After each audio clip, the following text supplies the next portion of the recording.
Hindi lang yan ang babaguhin niya sa Katoliko. Hindi ikaliligtas ang pananatili po sa loob ng simbahang Katoliko. Even to destroy the Bible. But the Catholics, they remove the idol one. 1 plus 1 plus 1, paano naging iisa?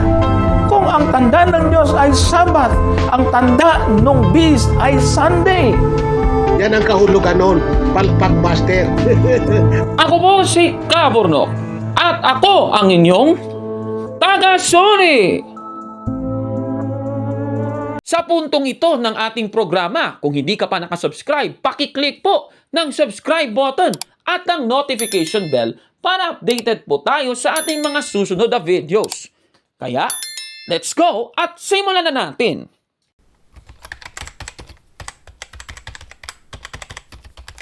Magandang araw mga kabatid and welcome na naman po sa isang bagong episode ng Taga-Suri. Babasahin natin sa Lucas 16:10 sa Filipino Standard Version. Ganito po ang ating mababasa. Ang tapat sa kaunti ay tapat din sa marami, at ang hindi tapat sa kaunti ay hindi rin tapat sa marami. Tandaan natin, dapat po sa kakaunting bagay magiging tapat tayo. At syempre, yan po ay refleksyon kung magiging tapat din tayo sa malalaking bagay, mga kapatid. Isa sa mga sinasabing bintang ng ilang grupo sa Iglesia Katolika ay ito daw ay hindi mga Kristiyano. At isa na nga sa mga ito ay ang Iglesia ni Cristo na itinatag ni Felix Manalo. Babasahin po natin ang isa sa kanilang mga babasahin. Ito pong Pasugo Magazine na isinulat noong May 2017. Babasahin natin sa pahina 2. Ganito ang ating mababasa. Catholicism is not true Christianity. The Catholic's faith in Jesus is not from Scriptures. Pagkatapos po mga kapatid, meron po siyang ikinote na aklat. Galing daw sa The Spirit of Catholicism ni Carl Adam sa page 50 daw. Ayon po sa Pasugo Magazine, ganito daw ang mababasa. Without the Scriptures, says Moller, the true form of the saints of Jesus would have been withheld from us. Yet, the Catholic does not derive his faith in Jesus from Scriptures. Yan daw ang nakasulat sa aklat na The Spirit of Catholicism ni Carl Adam. Susuriin po natin kung totoo ang sinasabi ng Pasugo Magazine na ito. Hinanap po natin ang aklat. Ito pong The Spirit of Catholicism ni Carl Adam. Ito po ay may nihil obstat ni Arthur Scanlan at may imprimatur ni Patrick Cardinal Hayes. Babasahin po natin itong 1954 issue sa page 50. Ganito ang ating makikita dito. Sa nasabing article mga kapatid, meron pong ... sa gitna ng quotation ng magazine. Kung makikita nyo dito mga kapatid, ayan, kung nakikita nyo, naka-underline po yung kinote ng nasabing aklat. Titingnan po natin mga kapatid kung ito ba ang konteksto ng nasabing aklat mga kababayan, at susuriin po natin kung totoo nga ang pahayag ng Pasugo Magazine. Ito, sa baba kasi, ganito ang nakasulat. For he had this faith already, before the first epistle and before the first gospel was written. His faith dates back to St. Peter's confession at Caesarea Philippi. Thou art the Christ, the Son of the living God. Klarong-klaro po mga kababayan ng inyong nakita. Kung mapapansin natin, meron pong iniwasan ang nasabing Pasugo Magazine. Sa nasabing article, uumpisa natin dito sa, yet the Catholic does not derive his faith in Jesus from the Scriptures. Ang tanong, bakit mo nasabi ito ng nasabing aklat? Ipagpapatuloy natin. For he had this faith already before the first epistle and before the first gospel was written. His faith dates back to St. Peter's confession at Caesarea Philippi. Thou art the Christ, the Son of the living God. Klarong-klaro po yan ng nakasulat na ito. Ibig sabihin, yung nasabing aklat, nagpapalitaw lang na ang pananampalataya sa Iglesia Katolika ay nagsimula pa bago isinulat ang mga aklat na nasa Biblia. Klarong-klaro po yan. Binapalitaw din po ng aklat na ang pananampalataya sa Iglesia Katolika ay nagsimula noong sinabi ni Kristo na itatayo kay Pedro ang Iglesia. Sige, patutunayan natin sa inyo, Babasahin natin itong kinote ng aklat. Sa Matthew chapter 16 verse 16, ganito po ang ating mababasa. Simon Peter answered, You are the Messiah, the Son of the living God. Klarong-klaro po, ito po yung kinote kanina ng aklat, ito pong sinasabi ni Saint Peter, yung confession ni Saint Peter, "Thou art the Christ, the Son of the living God." Mababasa po yan sa Matthew chapter 16, verse 16. Ipagpapatuloy po natin ang nangyari dito kasi nagkaroon po ng confession of faith itong si Saint Peter. Sa 17, Jesus replied, "Blessed are you, Simon, son of Jonah, for this was not revealed to you by flesh and blood, but by my Father in heaven. And I tell you that you are Peter, and on this rock I will build my church, and the gates of Hades will not overcome it. I will give you the keys of the kingdom of heaven. Whatever you bind on earth will be bound in heaven, and whatever you loose on earth will be loosed in heaven." Nanggaling ang Catholic faith talaga sa confession ni Saint Peter sa ating Panginoong Jesucristo. Klarong-klaro po, kaya dito po sa ginawa ng magazine ng INC, out of context po yan mga kababayan. Huling-huli pong pandaraya ng nasabing magazine na ito at ang mga ministrong nagsulat ng nasabing magazine. Kaya, busted yan! Maling-maling mali. Nako, nakakahiya. Talaga. Basahin naman natin ang nasa Kawikaan 14:5. Ganito ang ating mababasa. "Ang tapat na saksi ay hindi magbubulaan, ngunit ang sinungaling na saksi ay nagbabadya ng mga kasinungalingan."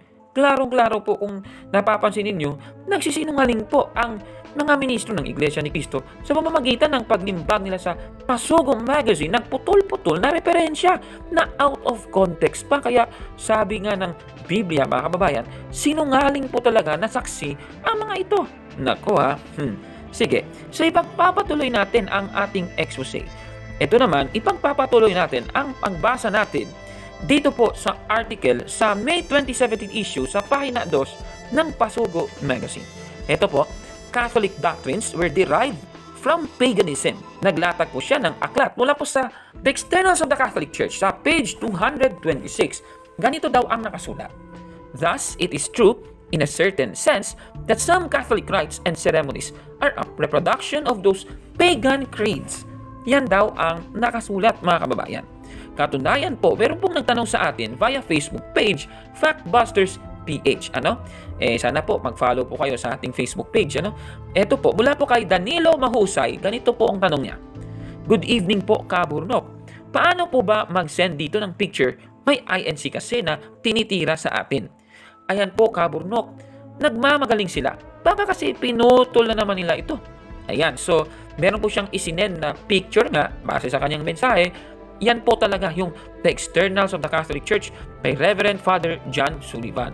Kung napapansin niyo, meron pong yellow mark na hinighlight po yung mga text na pinapalabas daw na galing daw sa pagano ang mga pananampalataya natin sa Iglesia Katolika. Okay, so susuriin natin ito. Babasahin natin mga kapatid. The Externals of the Catholic Church na isinulat po ni Reverend Monsignor John Sullivan D.D. 1951 issue na may nihil obstat ni John Ferns at may imprimatur ni Francis Cardinal Spellman, Archbishop of New York, sa page 226. Ito po ang ating makikita dito. At ipapakita ko po sa inyo ang kanyang quotation na mula po sa magazine. So yan po mga kapatid, kung nakikita ninyo, "Thus, it is true in a certain sense that some Catholic rites and ceremonies are a reproduction of those pagan creeds." Yan po ang nakasulat. Ngayon, ano po ba itong tinutukoy ng nasabing aklat na ito? Sige, so ipapakita natin sa inyo. Itataas lang natin. So, heto po yun. Ay, okay. So, yung Catholic rite na tinutukoy ay holy water. Yung paggamit po ng holy water. Ang holy water ba ay ginamit na noon? Sige nga, titingnan natin. Basahin natin sa Biblia mismo. Numbers chapter 5 verse 17. Ganito po ang nasulat. "And the priest shall take holy water in an earthen vessel, and of the dust that is in the floor of the tabernacle, the priest shall take and put it into the water." Klarong-klaro po, meron pong binabanggit dito, holy water. Dati na po yung ginagamit ng mga Hudyo, mga kababayan. Dito po sa nakasulat na ito, titingnan natin kung akmang-akma ba ito sa aklat. So muli nating intindihin yung nakasulat sa aklat. So ito po yung aklat mga kapatid. Umpisa na muna natin sa taas. "It is interesting to note how often our church has availed herself of practices which were in common use among pagans. Klaro-klaro po, which were in common use among pagans. Ibig sabihin, mga kababayan, itong paggamit ng holy water, mga kapatid, similar po, meron pong kapareha sa ibang mga paganong relihiyon. Kasi nga, which were in common use. Yan po yung tinutukoy ng nasabing aklat. Bigyan ko po kayo ng halimbawa. Sa mga Hindu, ang tubig ay nagre-representa sa Diyos sa spiritual sense, at ito pong Ganges River ay tinuturing na banal na ilog ng mga Hindus. Halimbawa po yan, holy water din yan. Isa pang halimbawa, itong mga Buddhist. Kasi tuwing magkakaroon ng Theravada tradition, ang tubig ay nilalagay ng mga Buddhist sa bagong palayok at itinatago malapit sa isang paritrana ceremony, at pinaniniwalaang ito ay blessing daw for protection. Alam naman natin, sila po ay mga paganong relihiyon. Ang sinaunang mga Griego nga ay gumagamit ng holy water na tinatawag na chernips para patayin ang apoy sa isang religious shrine, mga kababayan. Tama pala yung konteksto ng nasabing aklat na ito. It is interesting to note how often our church has availed herself of practices which were in common use among pagans. Ang paggamit po ng holy water ay kahawig po ng ibang mga pagano, kagaya ng ating sinabi kanina. Pero hindi po ibig sabihin ito na galing po sa pagano ang holy water. Nako palpak. Katunayan nga, ang Diyos nga ay inaalaw ito. Babasahin po natin 1 Corinthians chapter 1 verse 27. Ganito ang ating mababasa. But God chose the foolish things of the world to shame the wise. God chose the weak things of the world to shame the strong. Klarong-klaro po, ginagamit po ng Diyos ang foolish things sa mundong ito para ipakita po sa iba na mas grabe talaga ang ating Panginoong Diyos ayon po sa nakasulat na ito sa Biblia. Ibig sabihin, ang ilang bagay sa Iglesia Katolika, kagaya ng holy water, ay may kapareha po sa mga pagano. Pero hindi po ibig sabihin na galing sa pagano ang paggamit ng holy water. Naku, palpak. Kaya out of context na naman ang ginagawang ito ng mga taga-INC 1914 na ito. Kaya sa sinasabi nito ng nasabing magazine, busted yan, palpak. Naku, mga nagsusulat ito, siguro ipatapo na lang ito sa basurahan itong magazine ito. Grabe talaga. Maraming salamat kay Danilo Mahusay sa iyong napakagandang katanungan. Sige, ipagpapatuloy po natin, mga kapatid, ang ating pagbasa sa nasabing magazine. Ito ganun pa rin, sabi niya dito, Catholic doctrines were derived from paganism, at nag-quote na naman siya ng aklat. Hindi ko na po babasahin yung kanyang quotation, galing po ito kasi sa A Survey of European Civilization sa page 92. Ito So, kung nakikita ninyo, medyo tandaan na natin ng konti yung kanyang quotation. Ito po ang gagawin natin. Suriin po nating mabuti kung totoo ang nakasulat na ito sa Pasugo Magazine. So, hinanap po natin itong A Survey of European Civilization sa yung part 1 na isinulat po ni Carl Becker at ni William Langer. Ito babasahin po natin. Ito pala ay in collaboration ni Wallace Ferguson at Geoffrey Bruun. Ganito po ang ating mababasa. Yung 1947 issue sa page 112, ipapakita natin sa inyo. Yan po ang kanyang aklat. At pansinin ninyo papasahin ko po base po sa Pasugo Magazine. Tignan nyo po yung sa aktual, yung nasa left side po ng ating screen para makita ninyo what's the difference. Ito po. The cult of a host of saints and martyrs sprang up to take the place of the many local gods of pagan mythology. The pagan, who had relied on the protection of the homely gods of the earth, found similar comfort from the adoption of a patron saint. Christian celebrations were created to replace the feasts and holidays of older religions. Sandali, wala pong of the older religions sa actual. Ipagpapatuloy natin. Wala yung the assimilation. Okay. So, pinutol. Meron pong iniwasan. Yung, for example, the date of Christmas was set on the birthday of Mithras, which had long been a day of joyous celebration in the pagan world. Wala po yan sa kanyang quotation. Ipagpapatuloy natin ang pagbasa. The assimilation by Christianity of so much of popular belief and practice was in no small degree responsible for its almost universal acceptance during this period. But at the sacrifice of its early purity and simplicity. Yan ang nakasulat sa aklat, mga kababayan. Kung napapansin niyo na kanina, halata pong nilikot na naman ng Pasugo Magazine ang nasabing referensya. Pinapalitaw kasi ng referensya na ang mga celebrations ng Iglesia Katolika ay pinalit sa mga paganong selebrasyon. Sige nga, tingnan nga natin. Okay, ito ha. Babasahin ko po sa inyo. Itataas lang po natin sa referensya kanyang ginamit. Ganito kasi yung nakasulat. Number 3, Church and State, the struggle against heresy and paganism. The 4th century was a period of astounding growth in the Christian church. The century opened with the persecution of the Christians, still a small minority of the population, by a pagan emperor. At its close, Christianity was the sole official religion of the empire, claiming at least formal adherence of the great majority of the population, and protected by a Christian emperor who issued persecuting laws against pagans and all who departed in any way from the accepted doctrines of the state church. Pinoprotektahan lang po ni Emperor Constantine ang mga Kristiyano sa kanya pong pamumuno. Ipagpapatuloy po natin ang pagbasa. Before the Edict of Milan, the Christians had been a picked group of earnest believers who were prepared to sacrifice something of worldly advantage, even if all were not prepared to face death for their faith. Now it was to the advantage of all to join the triumphant religion. The easy conversion of those who were merely following the course of least resistance or of personal advantage signified no very vital change in their method of life, nor in their thought. They clung stubbornly to ancient superstitions, translating them into terms of their new religion. The cult of a host of saints and martyrs sprang up to take the place of the many local gods of pagan mythology. But this rapid growth was not all pure gain to the church. The influx of great numbers of the indifferent or self-seeking inevitably lowered the general average of morality and religious zeal in the church, while at the same time introducing non-Christian elements into its doctrine and practice. Ayan, kaya kung nakikita ninyo, yan yung nakasulat, yung kinote po ng nasabing aklat na ito.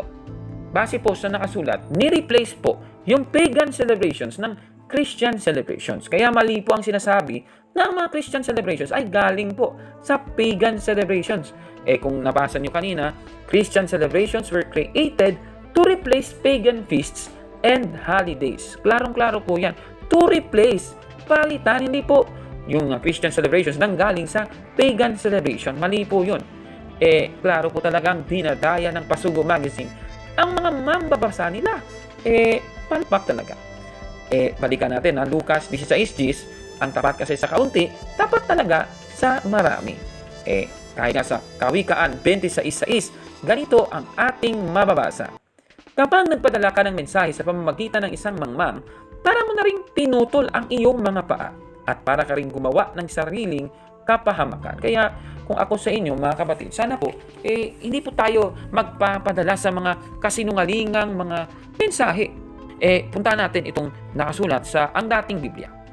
Siyang nagsusugo ng pasugo sa pamamagitan ng kamay ng mangmang, naghihiwalay ng kaniyang mga paa at umiinom sa kasiraan. Klarong-klaro po, yung binabanggit na pasugo dito, kung nasa kamay ng mga mangmang, ay naku, delikado po yan, mga kapatid. Nasa Biblia pala yung kanilang Pasugo Magazine, yung pasugo, naglalaman pala ng kapalpakan at kasinungalingan. Nako, especially, ito talaga yung papatunay ng kanilang brand, bilang INC. Incomplete. Nako, Ano po masasabi ninyo sa ating episode ngayon? Comment down below, mga kababayan. Huling-huli na naman po ang mga referensyang ginamit ng taga-Iglesia ni Cristo ni Manalo na kulang-kulang, putol-putol at incomplete pa para ipalitaw na pagano daw ang Katoliko. Nako, palpak yan. Kaya comment nyo na po sa baba kung ano masasabi niyo sa ating episode na yun tungkol sa pamumutulan naman nila ng mga referensya. At kung like mo ang video na ito, paki-smash ng like button at mag-subscribe sa ating YouTube channel. Taga-sorry! Kaya, huwag maniwala sa sabi-sabi. Check mo na kung fact nga talaga. Hanggang sa susunod na episode. Ako po si Kaborlog at ako ang inyong taga-sorry!